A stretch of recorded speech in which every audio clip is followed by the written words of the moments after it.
بسم اللہ الرحمن الرحیم۔ مولانا طارق جمیل صاحب اور مفتی طارق مسعود صاحب کے ان ویڈیوز کو بہت شیئر کیا جا رہا ہے، کئی حضرات ان کے بارے میں معلوم کر چکے ہیں، تو پہلے تھوڑا سا ان کو دیکھ لیتے ہیں، پھر اس کے بعد میں ان پہ تبصرہ کرتا ہوں انشاءاللہ۔ 15 شعبان بھی ہے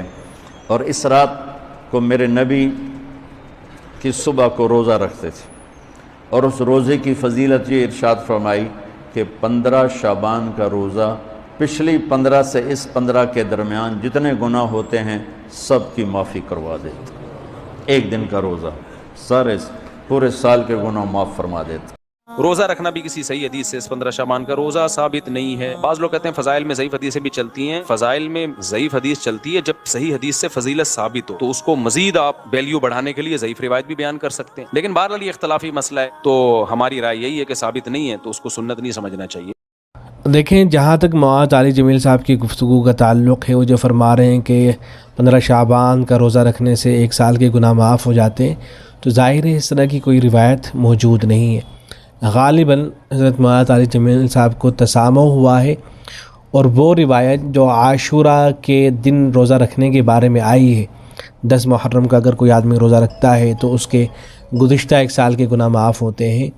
تو حضرت نے تسامحاً اس روایت کو یہاں بیان کر دیا ہے۔ بہرحال اس طرح کی کوئی روایت موجود نہیں، اس لیے اس کو بیان نہیں کرنا چاہیے، بلکہ 15 شعبان کے سلسلے میں سرے سے کوئی روایت موجود نہیں ہے جس میں اس کی کوئی مخصوص فضیلت کو بیان کیا گیا ہو کہ آپ روزہ رکھیں گے تو ایک سال کے یا 2 سال کے گناہ معاف ہو جائیں گے، یہ کہ یہ چیزیں آپ کو مل جائیں گی، اس طرح کی کوئی روایت موجود نہیں ہے۔ اور مفتی طارق مسعود صاحب جو کچھ فرما رہے ہیں کہ بھئی یہ روزہ سنت نہیں ہے، تو یہ بات بالکل صحیح ہے، کسی معتبر روایت سے ثابت نہیں ہے، سنت نہیں ہے۔ اسی لیے آپ کتب فتاویٰ کو اگر دیکھیں گے تو ان کے اندر اس روزے کو مستحب لکھا جاتا ہے۔ ایک بات یہ ہو گئی ہے، یہاں یہ بات بھی ذہن میں رہنی چاہیے کہ بعض حضرات کی یہ جو 15 شعبان کا روزہ رکھا جاتا ہے، اس روزے کے حوالے سے رائے یہ ہے کہ در حقیقت یہ مستحب بھی نہیں ہے، اس لیے کہ جو روایت آئی ہے ترمذی سنن ابن ماجہ کے اندر جو روایت آئی ہے قوموا لیلہا وصوموا نہارہا حضرت علی رضی اللہ تعالیٰ عنہ سے، تو یہ روایت جو ہے کہتے ہیں کہ یہ تو یہ موضوع ہے، یہ ہے کہ بہت ہی شدید قسم کی ضعیف روایت ہے، بہت ہی کمزور قسم کی ہے۔ چنانچہ حضرت شیخ یونس جونپوری رحمۃ اللہ علیہ ان کی رائے یہی تھی کہ اس میں راوی ہے کہ وہ شدید الضعف ہے، متہم بالکذب والوضاع ہے، اور جو متہم بالکذب والوضاع ہو اس کی روایت محدثین کے اصول پر بطور ظن غالب موضوع ہوتی ہے۔ پھر آگے حضرت نے لکھا کہ موضوع روایت سے کوئی حکم شرعی بالاتفاق ثابت نہیں ہوتا ہے، اور پھر آگے لکھتے ہیں کہ اور اگر اس روایت کو موضوع نہ کہیں بلکہ ضعیف قرار دے دیا جائے جیسا کہ بعض اہل علم کی رائے ہے،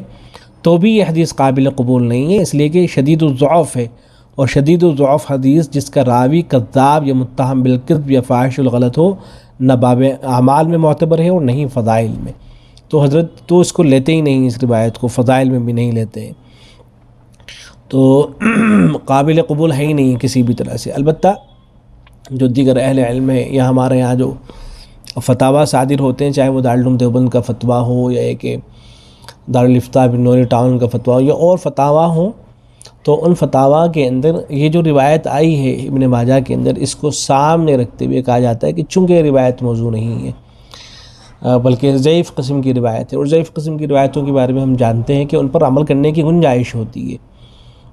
حضرت امام نووی رحمۃ اللہ علیہ نے کتاب الاذکار کے اندر لکھا ہے کہ علماء کا اتفاق ہے اس بات پر کہ جو ضعیف قسم کی روایت ہوگی اس کے اوپر عمل کرنا جائز ہوگا بشرطے کہ وہ موضوع نہ ہو۔ تو حضرت مولانا حبیب الرحمن اعظمی رحمۃ اللہ علیہ فرماتے ہیں کہ 15 شعبان کے روزے کے بارے میں جو حدیث ابن ماجہ میں آئی ہے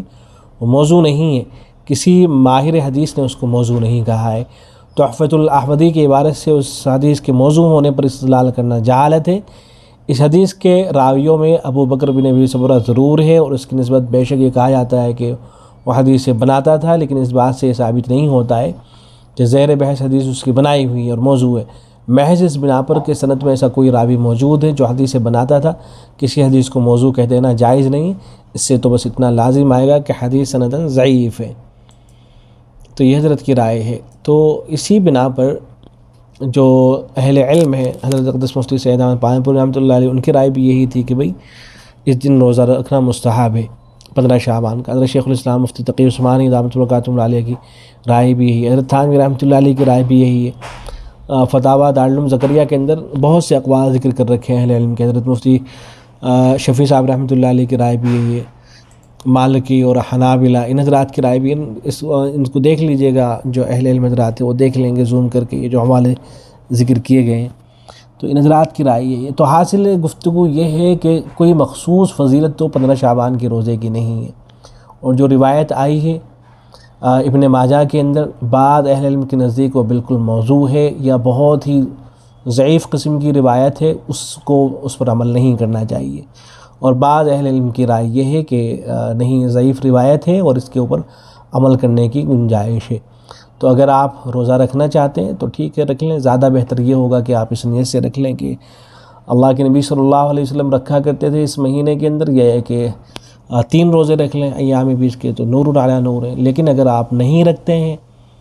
تب بھی کوئی حرج کی بات نہیں ہے، یہ ہے کہ آپ اس کو مستحب نہیں سمجھتے ہیں تب بھی کوئی حرج کی بات نہیں، سنت تو اس کو کوئی کہتا ہی نہیں ہے، اس لیے کہ نبی اکرم صلی اللہ علیہ وسلم سے ثابت نہیں ہے کسی معتبر روایت کے ذریعے سے۔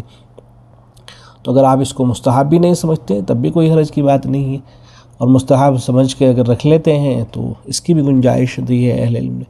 تو امید ہے کہ بات واضح ہو گئی ہوگی۔ السلام علیکم۔